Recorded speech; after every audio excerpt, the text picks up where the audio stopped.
Hola maestra, en nuestro video le explicaremos los temas sobre la conquista de Yucatán. Aprenderemos cuáles fueron sus causas y sus consecuencias. Aprenderemos cómo aceptaron la conquista los yucatecos y sabremos cómo la superaron. Bueno, que disfruten de su trabajo. Gracias por su tiempo, maestra Pati. Primera etapa de la conquista de Yucatán. El primer contacto con Yucatán volvió a ser en la isla de Cozumel. Después de cruzar el canal de Yucatán, llegaron a Xela, donde fue fundada la primera villa española, denominada la Salamanca. Con la ayuda de los nativos construyeron la primera vivienda temporal. Segunda etapa. El segundo intento de la conquista se desarrolló entre 1529 y 1535. Se inició en Tabasco. Tercera etapa de la conquista de Yucatán. Montejo delegó el mando civil y militar en su hijo, el Mozo, confiando plenamente en él y confiando en sus derechos. La característica de esta etapa fue el control gradual de los diferentes núcleos hasta la culminación de la conquista. En 1545 se produjía la segunda fundación de la villa de Campeche, la cual se denominó San Francisco en lugar de Palanca. Montejo, el Mozo, estableció alianzas con los caciques de la región. El Mozo fundó el 6 de enero de 1545 la ciudad de Mérida. El 13 de marzo de 1542 el adelantado nombró a Francisco de Montejo, el sobrino, gobernador y capitán general, y lo comisionó para ocupar todo el territorio de Conil. El sobrino emprendió la conquista del oriente de Yucatán y el 24 de mayo de 1543 fundó una municipalidad a la que le llamó Valladolid. El descubrimiento de América no fue un hecho aislado, sino consecuencia de la ocupación de las Islas Canarias, la conquista de Ceuta, la navegación por el litoral africano, el perfeccionamiento de las calaveras. Los españoles realizaron dos tipos de actividades en relación con las nuevas tierras: las exploraciones del descubrimiento destinadas al hallazgo y conocimiento de nuevos territorios y la localización y dominación de los espacios descubiertos. El primer descubrimiento fue hecho por Francisco Hernández de Córdoba a Yucatán, de donde se derivó la expedición de Cuba de 1517 a 1518, cuando retomaron el camino hacia la península de Yucatán. La conquista de Yucatán. En 1527 el adelantado Montejo ya contaba con todos los permisos para emprender la conquista de Yucatán. Por lo tanto, partió del puerto de San Lucas de Barrameda con el mejor equipaje que fue posible y los mejores recursos. Características de la organización social, política y administrativa de Yucatán. Encomienda. Al pacificar la zona de Yucatán, los españoles trasladaron su manera de hacer las cosas de España, como el sistema económico que implementó la encomienda, la que consistía en que la corona asignaba una determinada cantidad de tierra, y los indios que ahí vivían junto a un español, a quien le llamaron el encomendadero, que como pago a los servicios prestados en la conquista, los indios se encargaban de trabajar en esas tierras, mientras recibían la evangelización y castigos de parte de los españoles. Pero hasta el año 1512, con las leyes de Burgos, se reglamentó un trato humano para los nativos de parte de los españoles, pero no tuvo efecto alguno.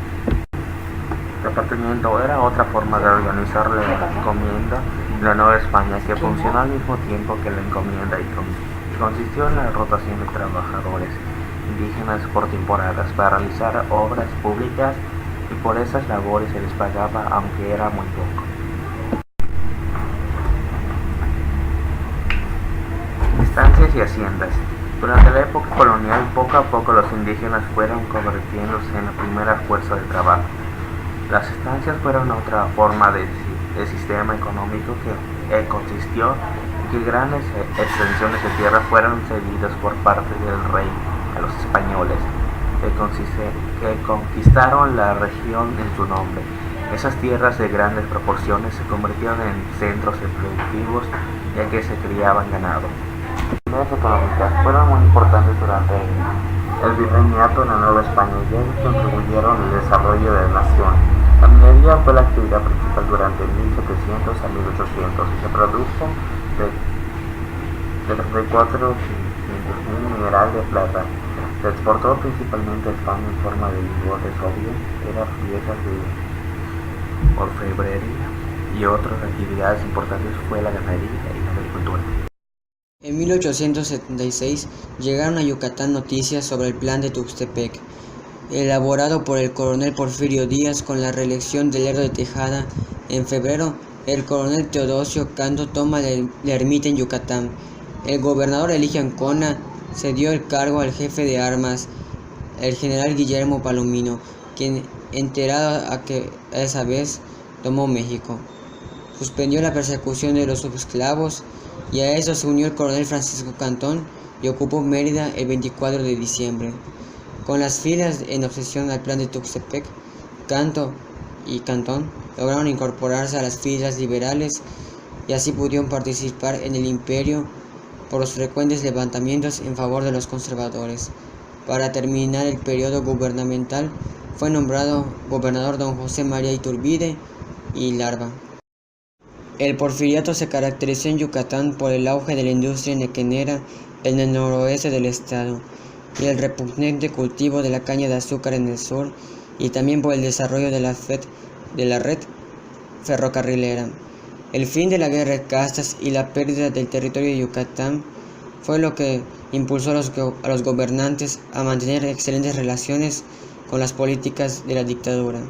Entonces llegó a Yucatán el general Ignacio A. Bravo con 2 batallones federales y un escuadrón de caballería. Esas tropas lograron recuperar Bacalar y tomaron Chan Santa Cruz, así dando fin a la guerra de castas. La guerra de castas. Causas de la guerra. A principios del siglo XIX, los mayas poco podían hacer para resistir el cerco de los dirigentes políticos y hacendados sobre sus tierras y comunidades. Antes de la independencia mexicana, en 1821, el poder colonial español protegía en cierta medida a los mayas. Estos podían apelar ante el gobierno español o las autoridades coloniales si se sentía que sus derechos eran menoscabados. Después de la independencia, tanto el gobierno federal como los pontífices locales o caudillos solían apoyar los intereses de los granjeros y colonos blancos y mestizos en contra de las comunidades mayas. Tanto los nobles como los dirigentes y campesinos mayas se vieron implicados en la agitación política propia de los años 1839 y 1840, cuando fueron reclutados como soldados por los potentados de la región en una revuelta contra el gobierno mexicano. Los hacendados y caudillos yucatecos querían la independencia de Yucatán. Consecuencias. Los mayas estaban hartos de la situación en que vivían y el 30 de julio de 1847 se levantaron en armas contra la población blanca y mestiza. Fue en Tepic donde estalló la rebelión de los mayas, que había durado de 55 años, aun cuando los problemas de fondo que lo originaron continuaron siendo motivo de la inquietud hasta 1937. Para el año 1848, la guerra de castas había cundido por toda la península y parecía que los indígenas estaban dispuestos a exterminar la población blanca y mestiza. La expansión territorial fue el factor que mayor inconformidad provocó entre los indios. La aplicación política agraria nacional desencadenó una acción de rapiña sobre las propiedades de los indios, dando lugar a una denominada luchan por la tierra entre terratenientes e indios. Monarquía francesa, sus repercusiones en Yucatán. Después de la llamada la Guerra de Castas en Yucatán, la población quedó dividida económica, política y socialmente. Como consecuencia del conflicto social, hubo cuartelazos y divisiones, así como la rivalidad entre Campeche y Mérida, que concluyó en 1861 con el surgimiento del estado de Campeche a costa del territorio de Yucatán. Con estos sucesos históricos y de violencia, caos en Yucatán, se aplican las leyes de reforma, especialmente en Mérida, de manera radical, decomisándose y demoliéndose muchos conventos, entre ellos el inmenso convento de San Francisco, donde se hallaba un acervo biográfico colonial muy importante, el cual se perdió la demolición, causando profunda molestia entre la población civil eminentemente católica. Era la situación que se vivía en Yucatán cuando ocurre la intervención francesa entre México. Fueron 4 años de gobierno imperial, donde se destacó la visita a Mérida de 10 días de la emperatriz Carlota. La farsa del imperio en Yucatán concluye en 1867, con el sitio de la capital yucateca encabezado por Manuel Cepeda Pereza, imponiéndose de la derrota de los yucatecos imperialistas encabezados por don Francisco Cantón. En 1876 llegaron a Yucatán noticias sobre el plan de Tuxtepec, enarbolado por el coronel Porfirio Díaz, contra la reelección de Lerdo de Tejada. En febrero, el coronel Teodosio Canto tomó la ermita de Mérida. El gobernador Eligio Ancona cedió el cargo al jefe de armas, general Guillermo Palomino, quien, enterado de que Díaz había tomado México, suspendió la persecución de los sublevados. A esto se unió el coronel Francisco Cantón y ocupó Mérida el 24 de diciembre. Con la adhesión, el plan de Tuxtepec, Cantón y Canto lograron incorporarse a las filas liberales y el perdón por su anterior participación en el imperio y por sus frecuentes levantamientos en favor de los conservadores. Para terminar el periodo gubernamental, fue nombrado gobernador don José María Hilardo. El porfiriato se caracterizó en Yucatán por auge de la industria eneguera en el noroeste del estado y en el repunte del cultivo de caña de azúcar en el sur y oriente, el desarrollo de la red ferrocarrilera. En el fin de la guerra de castas y la pérdida del territorio de Quintana Roo, durante ese periodo los gobernantes yucatecos mantuvieron excelentes relaciones políticas con la dictadura. El 5 de mayo de 1882, la empresa del ferrocarril Mérida-Valladolid, que factura por el general Francisco Cantón, clavó el primer riel de su vía durante el gobierno del general Palomino.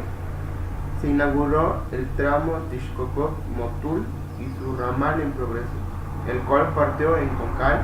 Asimismo, empezaron a funcionar las líneas telegráficas a Temax, Campeche, Espita y Tizimín. Entre 1894 a 1898 fue gobernador el licenciado Carlos Peón Manchado, quien intentó ser reelecto para el siguiente periodo. La Convención Democrática Yucateca a ello se opuso al Gran Club Central Liberal, porfirista, antirrelacionista, encabezado por el licenciado Alfonso Cámara, que se propuso como candidato al general Francisco Cantón. Este gobernó entre 1898 y 1902. Entonces llegó a Yucatán el general Ignacio Bravo, con 2 batallones federales y un escuadrón de caballería. Estas tropas lograron recuperar Bacalar y tomar Santa Cruz, dando fin a la guerra de castas. Entre 1902 y 1906 gobernó el licenciado e ingeniero Olegario Molina, cuyo periodo se distinguió por la creación del territorio de Quintana Roo en acuerdo con el gobierno federal, proyecto al que se lo opuso el general Cantón. por el control que el gobernador y su grupo político ejercieron sobre el financiamiento y comercialización del Enequén, sobre los ferrocarriles, por la modificación del artículo 5 de la Constitución Política de Yucatán, con el fin de que Molina pudiera extender su mandato a otro periodo. En 1906, Porfirio Díaz visitó Yucatán y en 1907 nombró a Molina ministro del Fomento, quedando la gobernatura local a manos de Enrique Muñoz. Como conclusión, pudimos saber que la conquista de Yucatán fue aprobada por el emperador Carlos V, que firmó las capitulaciones de Granada, donde le otorga a Francisco de Montejo dar paso a la conquista de Yucatán. Uno de los intereses principales de los españoles para conquistar Yucatán era conseguir oro y plata.